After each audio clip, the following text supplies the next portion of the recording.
You're watching the Run For It YouTube channel. I'm Finlay and this episode is on the HOKA Rocket X running shoes. Hope you enjoy.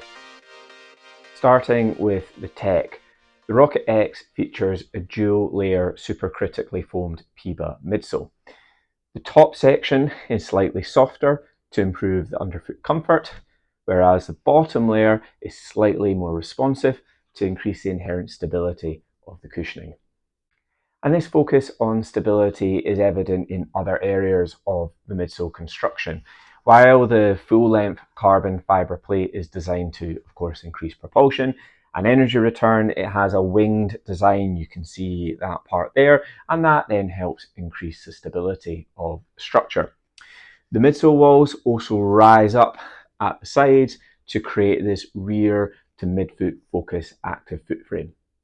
So this means that yes, while the midsole is designed to feel light, energetic and propulsive underfoot, it has also been designed to support the feet and ankles throughout the gait cycle, which isn't always the case with this sort of shoe, and naturally this means that it should be a very good option for long distance racing.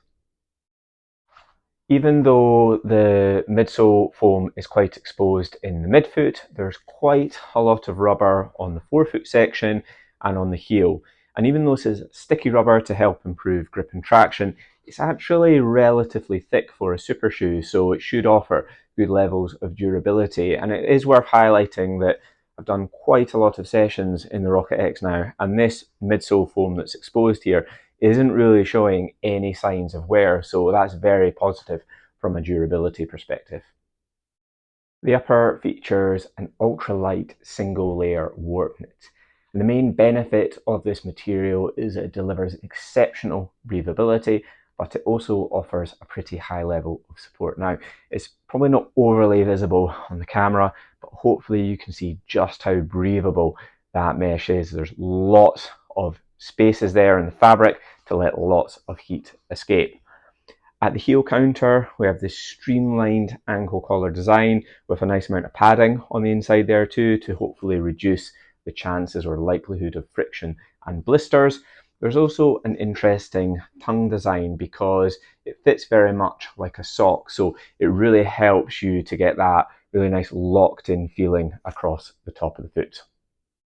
Now, while the 3D print logo on the upper looks very cool, could potentially be saving some weight there with a slightly sleeker design. It is maybe a little bit on the thick side, and it's fair to say the Rocket X aren't the lightest super shoes out there, but at the same time they're also not the heaviest. As this is a unisex model, we'll quote one size, we'll quote a size 9, and at that size they come in at 225 grams. So obviously that's going to vary a bit by size, so it doesn't put them in the lightest category, but as we said, they're not the heaviest out there either.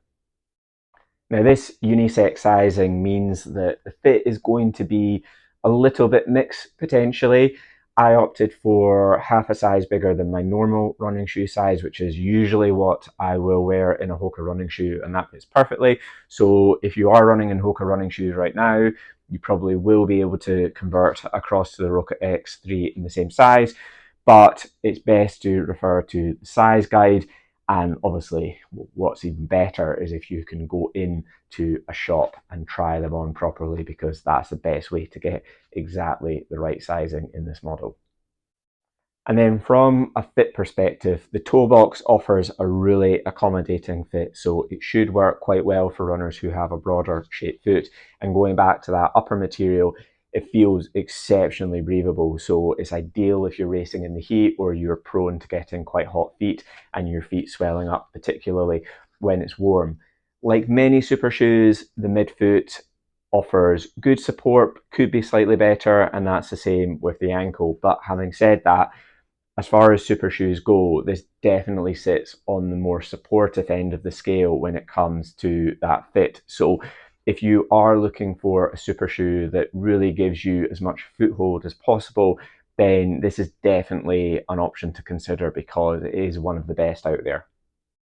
I've been testing the Rocket X3 out at a range of paces. That includes everything from easy miles all the way up to those high intensity VO2 sessions. So if you want to know how the Rocket X3 performs on the run, then this next section will cover that in detail. The midsole feels impressively bouncy when you first start running in it, almost trampoline-like, and very stable at the same time, which actually really surprised me because while there's a very clear focus on support and structure, the midfoot is quite narrow, and my concern was that the geometry, the cushioning, wouldn't feel overly stable at slower speeds, but this is not the case, and I'd go as far to say that this is one of the most comfortable and supportive feeling super shoes that I've ever tested at those slower intensities. As you pick up the pace, naturally the cushioning starts to feel better and better. You start to get the full effect of that carbon fibre plate and energetic midsole construction. Now, it's quite tricky to describe, but I think the phrase that just used in the last section where I said trampoline-like, that's the best way to describe how the carbon fibre plate feels. There's some shoes now, super shoes, you put them on and you feel the carbon fibre plate, but they don't feel maybe that responsive at times, where you maybe have to be landing in exactly the right place to be getting the full effect of it. And again, that could be the case with this. I might just be responding really well to this geometry and the way the carbon fibre plate is shaped. But when you land in it, you just feel this incredible sense of propulsion. It's almost in the midfoot, like the plate is compressing and springing you back and just creating so much forward momentum, which also feels very comfortable. So the cushioning makes everything from steady paces through to threshold feel much easier on the feet and legs. Not only does the midsole feel very propulsive, it feels very cushioned and very stable.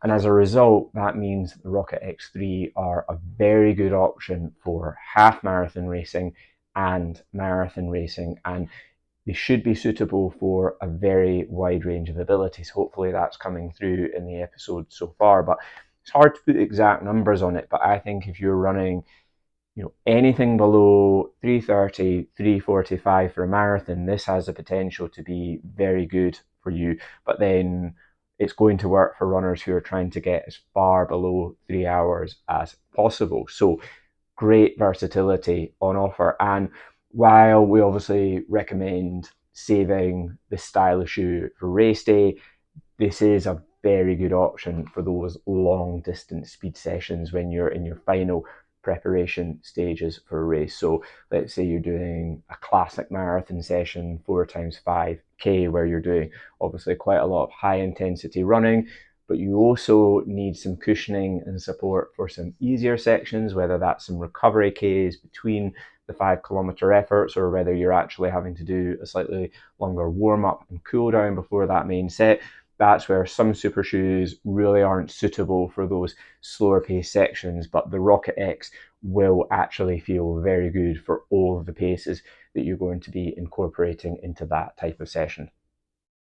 Even though there's a forefoot focused meta rocker to encourage faster toe offs, the limitation of the Rocket X3 is potentially when you're starting to try and run really fast. It doesn't just quite give you the responsiveness that you need, or what some potential competitor models offer. So yes, it still feels very propulsive for those VO2 sessions and should feel very good for some 10K racing, but I think if you're trying to deliver your fastest times in 5K races or very fast 10K times, then this probably isn't the best shoe to choose for that type of racing.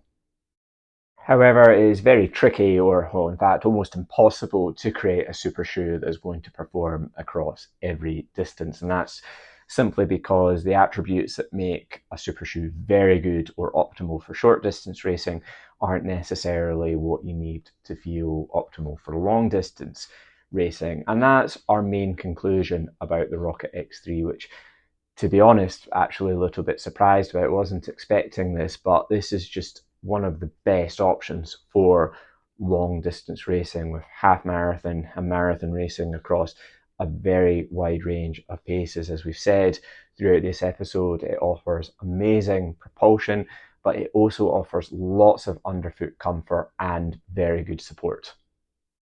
And that brings me to the end of this review. Hopefully that makes it clear what the Rocket X are best suited to and what to expect from them. But if not, and you have any questions, please comment on the episode and we'll do our best to get back to you as soon as we can.